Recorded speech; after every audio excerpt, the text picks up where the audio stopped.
وزیر اطلاعات صاحبہ لے چکی تھیں، تو نقطہ نظر جو اعتراض تھا وہ اس بات پہ تھا کہ ایک تو آپ نے یہ ڈس انفارمیشن مس انفارمیشن کی جو تعریف کی ہے اور جو شرائط اور قدغنیں عائد کی ہیں یہ آزادی صحافت کا گلا گھونٹنے کے مترادف ہیں، اور یہ قانون آپ نیک نیتی سے بھی بنا رہے ہوں لیکن اگلی حکومت جب آئے گی تو وہ اس کو نیک نیتی سے ضروری نہیں کہ استعمال کرے۔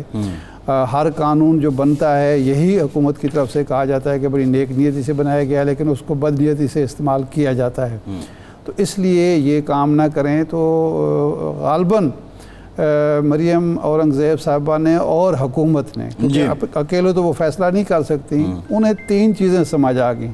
نمبر 1 تو یہ ہے کہ صحافی برادری اس کو بحیثیت مجموعی، بعض تنظیموں نے اس کو تائید بھی کی، ان کے نقطہ نظر کی، انہوں نے کہا بھی کہ یہ بل منظور ہونا چاہیے، لیکن بحیثیت مجموعی صحافی برادری اس کو قبول نہیں کرتی، نمبر 1۔ نمبر 2، جو قانونی حلقے ہیں اور پارلیمانی حلقے ہیں ان میں بھی اس کی پذیرائی نہیں ہے۔ اور تیسری جو سب سے بڑی بات تھی کہ یہ جو قانون سازی ہوئی بڑی جلدی میں ہوئی، عجلت میں ہوئی، اور اس پر سب سے زیادہ اعتراض تھا۔ میں باقی لوگوں سے قطع نظر سینیٹر مشتاق خان جو ہیں جماعت اسلامی کے، انہوں نے اس پہ بھرپور آواز اٹھائی اور بڑی تیاری سے وہ بات کر رہے تھے، تو اس لیے حکومت نے اور مریم اورنگزیب صاحبہ نے یہی مناسب سمجھا کہ اس بل کو فی الحال واپس لے لیا جائے، اور انہوں نے کہا کہ جی ابھی اگلی حکومت آ کے اس پہ فیصلہ کرے گی۔ صحیح ہے۔ بعض لوگوں نے وہاں بڑا زور دیا اور ہیلوں بہانوں سے اور ادھر ادھر گھیر گھار کے، دیکھیں جی اس میں جرنلسٹوں کے حقوق کا جو ہے وہ بڑا مسئلہ ہے، حقوق کو تحفظ ملا ہے اور اس پہ ہو جانا چاہیے۔ جو وہاں صحافی تھے انہوں نے کہا کہ جی اس پر تو کسی کو اعتراض نہیں ہے کہ یہ شک اگر منظور کرنی ہے جس میں حقوق جرنلسٹوں کے تحفظ ملتا ہے اس کو آپ منظور کریں، لیکن پورے اگر آپ نے اس کو بل کو منظور کرنا ہے تو یہ نامنظور ہے۔ اور اس سے اتفاق کیا وزیر صاحبہ نے، جبکہ بعض لوگ بڑے شد و مد سے منت ترلے پر اتر آئے کہ نہیں جی نہیں یہ تو ہو جانا چاہیے اور کر لینا چاہیے اور بحیثیت مجموعی یہ بڑا اچھا بل ہے، فلاں ہے۔ بلکہ 1-2 لوگوں سے تو مجھے بڑی حیرت ہوئی کہ وہ عمومی طور پر بات پہلے کچھ اور کرتے ہیں اور آج وہ بالکل ہی اور بات کر رہے تھے۔ اچھا، میرا جو سوال ہے ارشاد صاحب، مریم اورنگزیب صاحبہ نے حوالہ دیا 2002 کا مشرف صاحب کا جو پیمرا آرڈیننس ہے یا ایکٹ ہے اس کا، اور غالباً اگر میں غلط نہیں ہوں آپ رہنمائی بھی کر دیں، شاید یہ جاوید جبار صاحب نے اس وقت تشکیل دیا تھا، تو اس کو یہ بار بار مطلب اس کا اور 2023 میں جو ترمیمی بل ہے ایسی کون سی شکیں ہیں جو اس میں بہت زیادہ آزادی اظہار رائے کے لیے متصادم ہیں، اور اس میں ایسا ہے کہ آزادی جو مجوزہ تھا اب تو خیر واپس لے لیا گیا ہے، اور اس میں ایسا ایک ڈس انفارمیشن کا آپ نے بتا بھی دیا، اور اس میں ایسا ہے کہ وہ بہت زیادہ چھوٹ دے گا آزادی اظہار رائے کی۔ دیکھیں وہ جو بل تھا، ایک تو پہلی بات جو سب سے کہ پہلا بل تھا، پہلا ایک قانون بن رہا تھا، ایک آزاد الیکٹرانک میڈیا وجود میں آ رہا تھا، اور ایک فوجی آمر نے اپنی مرضی کا ایک بل بنایا جس سے وہ خود بھی پیچھے ہٹ گئے۔ جو پہلا جو پیمرا قائم ہوا تھا اس کو ایک انڈیپینڈنٹ ریگولیٹری پارٹی کے ریگولیٹری باڈی کے طور پر قائم کیا گیا تھا۔ اس میں حکومت کا عمل دخل بہت کم تھا، اور مقصد اس کا یہ تھا کہ جب کوئی تنازع پیدا ہو حکومت اور الیکٹرانک میڈیا کے درمیان، پبلک اور الیکٹرانک میڈیا کے درمیان کانفلکٹ ہو، تو اس کو وہ پیمرا باڈی وہ اوور سائٹ بھی کرے، وہ میڈیا اور کے حقوق کا تحفظ بھی کرے اور ناظرین کے حقوق کا تحفظ بھی کرے اور حکومت کے حقوق کا تحفظ بھی کرے۔ لیکن بعد میں وہ اس سے پیچھے ہٹ گئے، اور پھر 3 نومبر کو جو 3 نومبر 2007 میں تو انہوں نے بالکل ہی ایمرجنسی جو لگی، پھر پابندیاں رہیں۔ ہاں، تو اب اس میں ترامیم کی تو ضرورت ہے، مثلا ایک دو اس میں اچھی ترامیم بھی ہوئی ہیں. اس میں ایک یہ ترمیم بھی ہے وہ جو کہا گیا تھا کہ جی اب پیمرا کو یہ پیمنٹ کریں گے وہ کریں گے, وہ اس سے ہٹ گئے ہیں پیچھے. اس کے علاوہ جو کارکنان ہیں, صحافتی کارکنان ہیں, ان کے حقوق کا تحفظ بھی کیا گیا ہے, اس میں کوئی شک نہیں. لیکن دو چیزیں ہیں قابل اعتراض. پہلی تو یہ ہے کہ چیئرمین پیمرا کا تقرر جب حکومت کرتی ہے تو پھر اس کو وہ اپنا ایک ماتحت کے طور پر ٹریٹ بھی کرتی ہے. جی, اعتراض یہ تھا کہ یہ تقرر جو ہے حکومت نہ کرے. اور دوسرا یہ ڈس انفارمیشن, مس انفارمیشن اور خبر کے حوالے سے رپورٹر کی ذمہ داریاں, صحافی کی ذمہ داریاں, ایڈیٹوریل یہ جو رکھا گیا ہے, یہ اس پر کسی کو اتفاق نہیں تھا سوائے چند ایک لوگوں کے جن کے اپنے مسائل ہوں گے, اپنے معاملات ہوں گے. صحافتی برادری کو بحیثیت مجموع ان دونوں چیزوں پر اعتراض ہے. جی ٹھیک ہے ارشاد صاحب, ایک بریک لیتے ہیں. بریک کے بعد جو دیگر قانون سازی ہوئی, جو پرتشدد انتہا پسندی کا بل تھا وہ بھی واپس لیا گیا. آفیشیل سیکرٹ ایکٹ میں ترمیم کے بعد اس کو پاس کیا گیا. اور جو سٹیٹمنٹ ہے وزیر قانون کی کہ 70 میں سے 16 بل منظور ہوئے, یہ حکومت اور پارلیمان کی ساکھ سے متعلق کیا پیغام دیتی ہے؟ بریک کے بعد بات کرتے ہیں.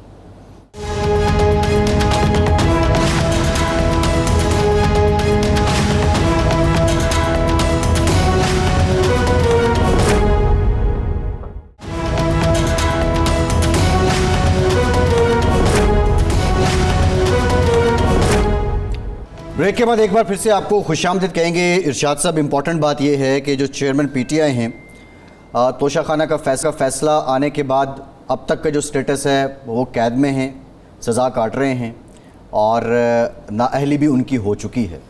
لیکن اس کے بعد ہم نے نواز شریف صاحب کی نااہلی بھی دیکھی تھی, ان کی حکومت بھی چل رہی تھی, پھر ان کی صاحبزادی کے جو ہیں وہ کسی حد تک ان کی جانشین مانی جاتی تھی, پھر بھائی صاحب ان کے پھر وزیر اعظم بھی بن گئے.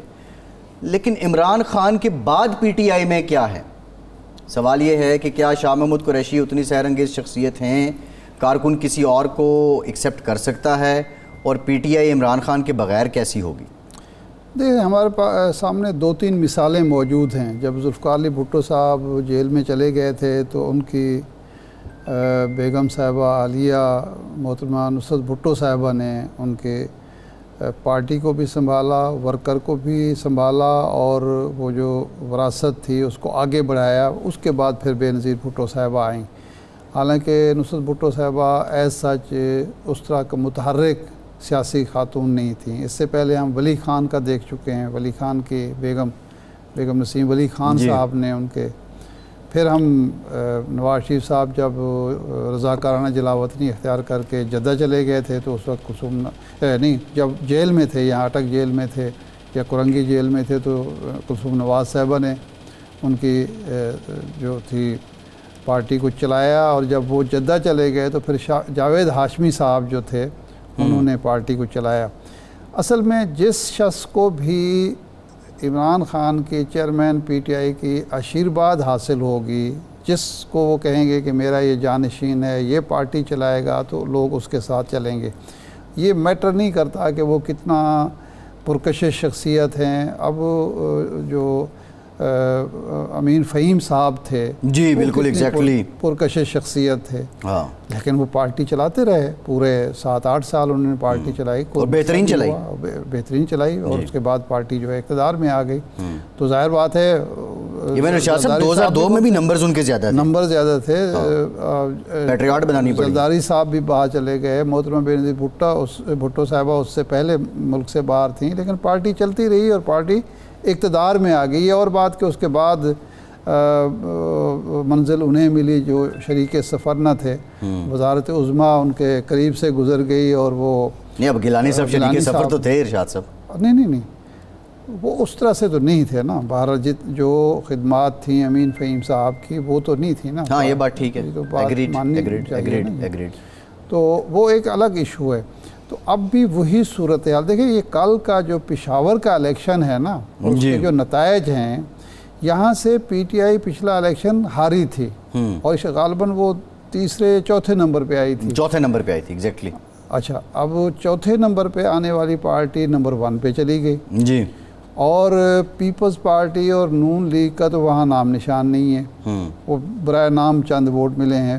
اے این پی کی بھی حالت بری ہے، مولانا فضل الرحمان کی پارٹی دوسرے نمبر پہ ہے، جماعت اسلامی تیسرے نمبر پہ ہے۔ جی یہ بڑی الارمنگ بات ہے یہ دیکھیں، یہ سوچنا چاہیے مسلم لیگ نون کو بھی، اے این پی کو بھی اور پیپلز پارٹی کو کہ جماعت اسلامی کے 9,000 ووٹ ہیں، 13,000 ووٹ جے یو آئی کے اور 20,000 ووٹ ہیں۔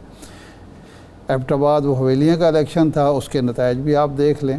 تو اس کا مطلب یہ ہے کہ جو ووٹ کا معاملہ ہے یا ووٹر کا معاملہ ہے وہ بالکل الگ ہے قانونی معاملات سے اور انتظامی معاملات سے یا حکومتی معاملات سے۔ تو اب اگلا سوال یہ ہے کہ چیئرمین پی ٹی آئی جیل چلے گئے، 5 سال کے لیے نااہل بھی ہو گئے، اب نواز شریف صاحب آئیں گے یا نہیں؟ یہ ایک بنیادی سوال ہے کہ اب الیکشن کا اعلان بھی پرسوں ہو جائے گا، یعنی پرسوں جب اسمبلی توڑ دیں گے تو نئے الیکشن کے وہ ہو جائے گا، ڈھول بج جائے گا۔ اب اس کے بعد الیکشن ہوتے ہیں نہیں ہوتے، بظاہر تو لگ رہا ہے کہ حکومت نے اپنی حکومت جاتے جاتے یہ بھی اہتمام کر دیا کہ اگلی حکومت کو بھی مناسب وقت مل جائے، یہ جو مردم شماری والا معاملہ اس میں ڈال دیا ہے تو وہ تو الیکشن نہ کرانے کے ارادے لگتے ہیں، آگے اللہ بہتر جانتا ہے۔ نواز شریف صاحب کیوں نہیں آ رہے، یہ بنیادی سوال ہے۔ میری اپنی رائے بھی ہے اور اطلاع بھی ہے کہ اگر تو اگلا سیٹ اپ خاص طور پر وزیر اعظم میاں نواز شریف صاحب کی 100% مرضی کا ہوا، ان کا قابل اعتماد آدمی ہوا، اور ایسا قابل اعتماد آدمی جو یہ گارنٹی کرے کہ الیکشن کے نتائج جو ہیں وہ نواز شریف صاحب کی مرضی کے مطابق ہوں گے اور نواز شریف صاحب جو ہیں وزیر اعظم ہیں، تو پھر تو میاں نواز شریف صاحب وطن میں تشریف لائیں گے۔ لیکن اگر ایسا نہیں ہوتا، کوئی ایسی شخصیت وزیر اعظم، نگران وزیر اعظم بنتی ہے جو سب کے لیے قابل قبول ہو، تو وہ نواز شریف صاحب کے لیے پھر قابل قبول شاید نہ ہو۔ اچھا ارشاد صاحب، اس پہ ہم ذرا بات کر ڈیٹیل، جو آپ نے الیکشن کا ذکر کر دیا ہے، اب مردم شماری کی منظوری آ گئی سی سی آئی سے، اور 90 دن میں الیکشن کی بھی بات کر رہے تھے وزیر اعظم صاحب بھی، باقی لوگ بھی، یہ ہوگا کیسے؟ سابق سیکریٹری الیکشن کمیشن افضل خان صاحب نے ہمیں جوائن کیا ہے۔ افضل صاحب بہت شکریہ آپ کے وقت کا۔ افضل صاحب ذرا سادہ الفاظ میں لوگوں کو سمجھا دیں، اس منظوری کے بعد نئی حلقہ بندیاں کیا ضروری ہیں، اور نئی حلقہ بندیاں اگر ضروری ہیں تو اس کے لیے کیا آئینی ترمیم بھی ضروری ہے؟ یہ سب اگر ضروری ہے تو پھر 90 دن میں الیکشن کیسے ممکن ہے؟ 90 دن نہیں، ایک چیز بڑی واضح اور کلیئر طور پر میں آپ کو بتا دوں سادہ لفظوں میں، کہ جب آپ کو پتہ ہے کہ یہ الیکشن آ رہے ہیں تو اس کا یہ مطلب نہیں کہ آپ نے اپنے جو اسمبلی کا جو مینڈیٹ ہے آخری تاریخ، اس سے 1 دن یا 2 دن یا 3 دن پہلے اسمبلیوں کو توڑ کر آپ نے شہیدوں میں نام کر لیا اور آپ کو 90 دن ملیں گے۔ قطعاً بھی نہیں، یہ 90 دن اس لیے ہوتے ہیں کہ جب اسمبلیاں اچانک ٹوٹ جائیں، الیکشن کمیشن اور دیگر ادارے تیار نہ ہوں تو ان کے لیے ذرا سپیس رکھی گئی ہے۔ میں آپ کو بتا دوں کہ الیکشن پروسیس 45 ڈیز کا ہے، یہ 60 ڈیز کا بھی ہم نے اس کو اپنے لیے رکھا ہے کہ کچھ ان سین کوئی ایسے ہرڈلز آ جائیں تو اس کو ٹیکل کرنے کے لیے تو یہ ہمارے پاس ٹائم ہو۔ تو یہ 60 دن کے اندر اندر الیکشن ہونا چاہیے، اور اس وقت یہ جو منظوری آ گئی، یہ منظوری نہیں، یہ الیکشن کی نامنظوری ہے، اور یہ قوم کو بھی نامنظور ہے، اور نہ پاکستان میں کسی کو یہ اس کا وہ وقت لینا چاہتے ہیں۔ ان کا خیال یہ ہے کہ وقت کے ساتھ ساتھ ہم مقبول ہو جائیں گے اور ہمارے دشمن غیر مقبول ہو جائیں گے، یا ہم ان کو جیلوں میں ڈال دیں گے، ہم ان کو ڈرا دیں گے۔